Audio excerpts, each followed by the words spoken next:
नाच न आवे अगनमा टेढ़।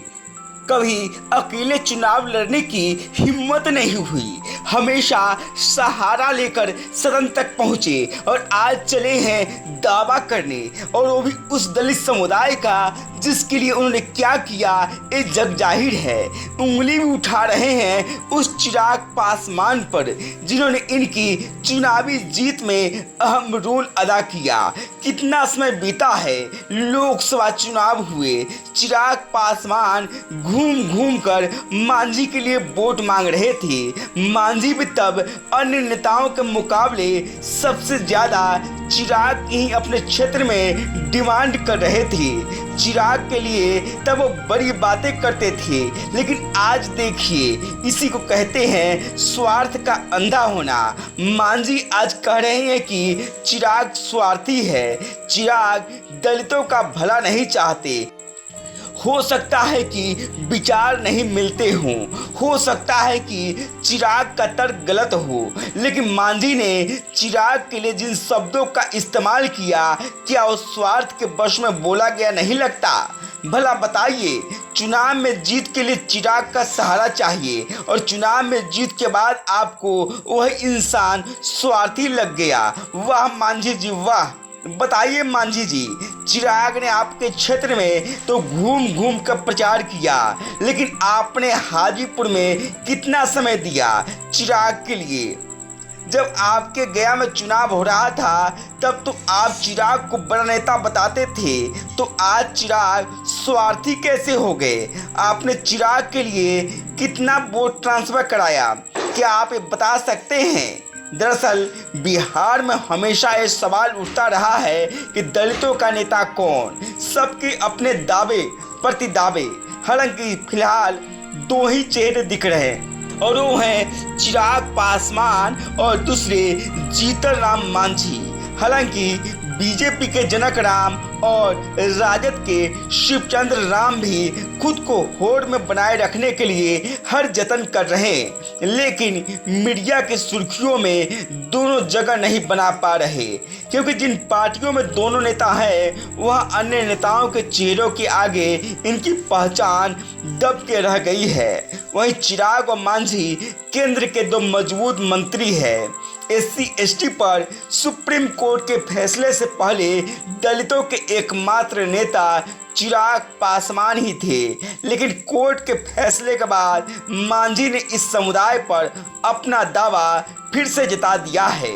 हालांकि दावे प्रतिदावे होते रहेंगे, लेकिन आंकड़ों और समीकरणों की बात करें तो चिराग सब पर भारी पड़ रहे हैं। चिराग के पास उनके खुद के साथ 5 सांसद हैं, खुद केंद्र में मंत्री है। जानकार मानते हैं कि लोकसभा चुनाव में बिहार के हर इलाके में उनके कारण NDA को फायदा हुआ।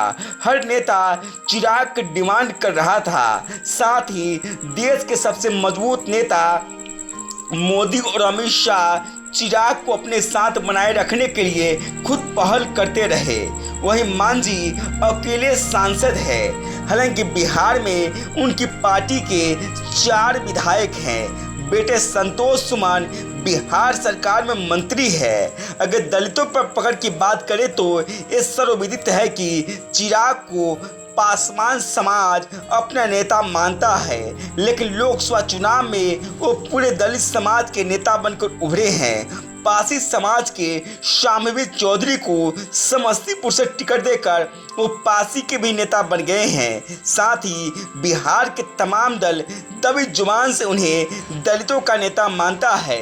यही कारण है कि लोकसभा चुनाव से पहले चिराग की हर गठबंधन में डिमांड थी। वहीं चिराग सवर्णों को भी पसंद है, क्योंकि जिस हाजीपुर से चिराग पासवान चुनाव जीतकर संसद पहुंचे हैं वहां सबसे बड़ी आबादी राजपूत समाज की है। राजपूतों ने चुनाव में दिल खोल कर उनका साथ दिया। वहीं चिराग की पार्टी से वैशाली से राजपूत जाति की बीना देवी आसानी से चुनाव जीतकर संसद पहुंची है। इसके अलावा वो युवा और महिलाओं की भी हर मंच से आवाज़ उठाते हैं। साथ ही बिहार फर्स्ट और बिहारी फर्स्ट के अभियान में इनके साथ हर वर्ग के लोग जुड़े हैं। इसलिए चिराग न सिर्फ दलित बल्कि वो सर्व समाज के बड़े नेता बनकर उभरे हैं। वही मांझी परिवार से ऊपर उठ ही नहीं पा रहे हैं। खुद केंद्र में और बिहार में बेटे को मंत्री बनवा दिया। एक सीट पर उनकी समधन विधायक है। अब इमामगंज विधानसभा सीट पर अपनी बहू के लिए लॉबिंग कर रहे हैं। ऐसे में किसी को भी मानने में हिचक नहीं होगा कि मांझी का चिराग के ऊपर हमला करना उनकी छटपटाहट दर्शाता है। ये छटपटाहट है अपनी पहचान बनाने की, अपने परिवार को सियासत में सेट करने की। अगर ऐसा नहीं होता तो वो दलितों में विभाजन की बात नहीं करते। उन्होंने जिस तरह ये कहा कि कुछ जातियों को ही आरक्षण का लाभ मिला, इससे दलितों में विभेद पैदा होने से कौन रोक सकता है। आप मुद्दों की बात रखिए ना, जाति से बाहर निकलकर कम से कम वर्ग की बात कीजिए ना। आप कहिए ना कि दलितों में जो समृद्ध हो गए हैं वो आरक्षण का लाभ छोड़ दे, लेकिन ये मत कहिए कि जाति विशेष के लोगों ने इसका लाभ उठाया है। आप गरीबी की बात करिए जो चिराग कर रहे हैं। इससे कोई इनकार कैसे कर सकता है कि जातियों के आधार पर दलितों के शरीर में सटना भी लोग नहीं चाहते हैं, चाहे उसका टाइटल कुछ भी हो। ऐसे में चिराग पासवान के ऊपर जीतन राम मांझी का हमला करना और ये कहना कि कोटे के अंदर कोटा सिस्टम जायज है, कहीं न कहीं ये स्वार्थपन दिखाता है। इससे कहीं न कहीं दलित समाज आपस में विभाजित होगा और एक जाति दूसरी जातियों की कटु आलोचक हो जाएगी, दुश्मन हो जाएगी।